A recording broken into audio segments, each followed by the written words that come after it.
Magandang araw mga kapolitika at welcome back dito sa ating YouTube channel. Sa vlog na ito ay ating pag-uusapan itong continuation doon sa ating recent video. Itong girian ng Miss Grand Cambodia dito sa Miss Grand International kasi ngayon as we speak ay marami na po itong Cambodian nag-speak up dito against Kainawat dito sa nangyayari na girian ng Miss Grand Cambodia. At in fact, pinapaboycott nga ng Miss Grand Cambodia itong Miss Grand International na magdaos ng activities dito sa kanilang lugar. So ito ang continuation at panunuorin natin mga kapolitika itong retaliation at talagang naglabas ng sama ng loob itong mga Cambodian vlogger. Pero bago ang lahat ay huwag kalimutang mag-like at mag-subscribe muna kayo dito sa ating YouTube channel para updated kayo sa ating mga latest issue.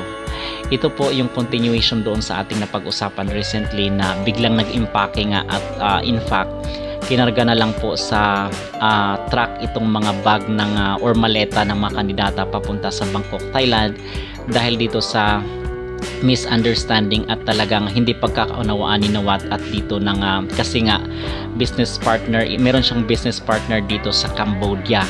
Okay, so yung preliminary sana is dito gaganapin sa Cambodia but naiba po yung sitwasyon kasi nga dahil dito sa naging conflict nila.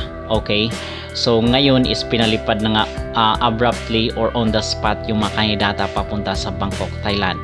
So ano ba yung nangyari mga kapolitika bago itong kasi nga nahulihan ng video itong Sinawat na talagang nagsisermon siya dito sa kanya mga staff.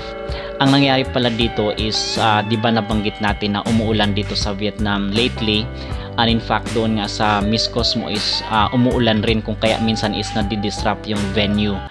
Okay, kasi before that is merong dito sa Cambodia is yung mga kandidata dinala na yung mga kandidata ng Miss Grand is dinala dito sa Cambodia para dito idaos kasi ang paliwanag or explanation doon ng Miss Grand International ay hindi daw pasok sa international standard itong mga ginagawa ng Cambodia, especially doon sa halimbawa na lang yung mga pagkain nila at yung venue na pagdadausan. Okay, kasi nga nung time na umuulan is dumating itong sila Nawat. So ang sinasabi doon nung nakita niya daw yung boat kung saan sasakay doon yung mga kandidata kasi magdi-dinner ata sila is wala daw mga pagkain. Okay, at hindi pa daw prepared yung venue, yung boat na sasakyan ng mga kandidata. So nagalit siya at ano-ano daw ang sinasabi. So ang ginawa nitong Sinawat is kumuha na lang daw siya ng ibang boat kung saan doon na sasakay yung mga kandidata even wala pang pagkain. So nakunan nga ng litrato itong mga ibang kandidata na kung saan is peanuts lang daw or nuts lang daw yung kinakain ng mga kandidata. So dissatisfied in other words itong Sinawat, but meron naman pong reason pala bakit hindi na prepare yung pagkain kasi nga umuulan. So ang ginawa daw ng Cambodian committee ay tinago daw muna nila yung pagkain at kasi nga baka mabasa daw so hindi na mapapakinabangan ng mga kandidata, but nakunan nga doon sa picture mga kapolitika or sa video na meron naman talagang inihanda itong mga Cambodian. It's just that nung pumasok na sila Nawat or dumating na sila Nawat ay talagang umuulan so hindi nila nakita.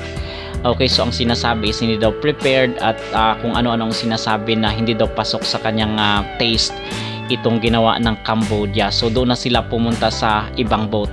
So during that time na doon sila sa kabilang boat itong sila Nawat mga kapolitika ay nag-prepare na nga itong mga Cambodian but inignore daw, inisnab ni Nawat.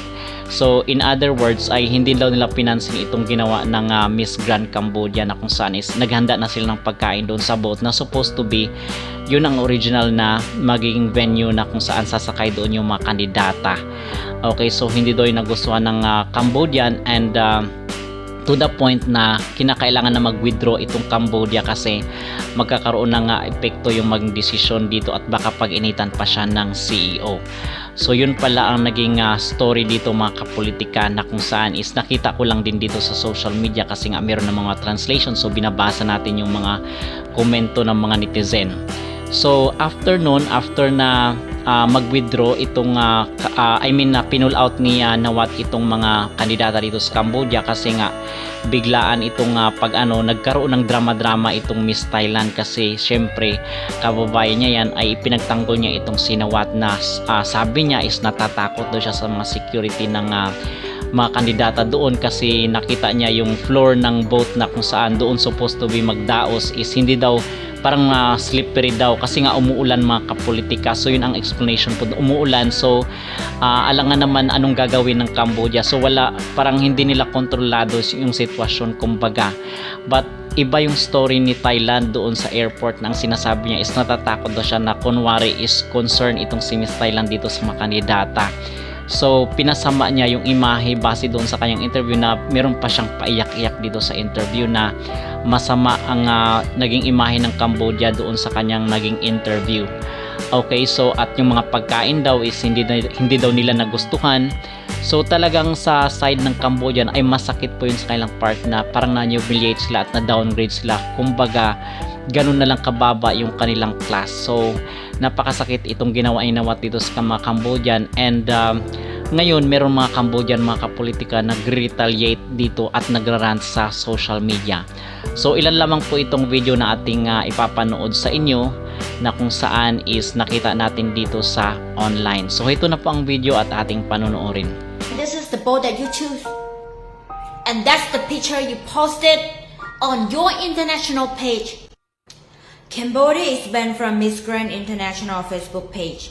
And on their Instagram, all photos taken in Cambodia were deleted. So, what is the main purpose of Mr. Nawat, the president of Miss Grand International? Does he want to cause wars and hatred between Cambodian and Thai people? This is the real reason why Cambodia got cancelled as a host country of Miss Grand International 2024. And I'm gonna speak in English because I want to translate what Miss Kunti have said on her live stream. As you know, Miss Kunti she is a national director of Miss Grand Cambodia. And yesterday night, she went on live stream and talk about the real reason why Cambodia got cancelled. And I've seen a lot of international comments. They want to understand. They want to know what's really going on. So today, I'm gonna translate everything that she said for those international fans. And please, please, I'm begging you guys, find justice for us. She said that there were lots of problems, lots of pressure. But the main problems that she couldn't stand anymore is when Mr. Nawat comes up with new plans immediately, urgently, at last minute. He wants all contestants to go have dinner on the boat, which is not included in the scheduled activity of Miss Grand International 2024. You guys can have a look on this scheduled activities of Miss Grand. This is an official agenda. There's no dinner on the boat, okay? So this is the last minute plans. Mr. Nawat himself wanted to change the plans, so this is his fault. Normally in this kind of pageant show, you have to follow the schedule. You cannot just keep changing plan to whatever you want. And the hell, you want to go on boat to have dinner during this rainy season? I just don't understand what's really going on in your brain. Huh? It's not safe. It's very dangerous. That's why our director, Mr. Kunti, she doesn't want to go because it's very dangerous. It's our duty to protect all contestants, to think of their safety. But you don't use your brain. You know, it's raining in Cambodia every day. It's rainy season here. Big rain every day. Okay? So this is the first thing. Second thing, even we don't want to go on boat, but we still respect your decision. And we still arrange the boat for you guys as requested. And this is the boat that we prepared for you. But what happened? You don't like it. I don't know what the hell is going on up here. Huh? You go to choose the other boat by yourself.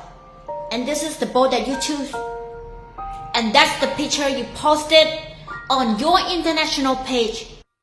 And lied to the whole world about Cambodia. You are what? You're rude, you're bad manner. This is the video. This is how you treat Cambodian stuff. You treated us as trash.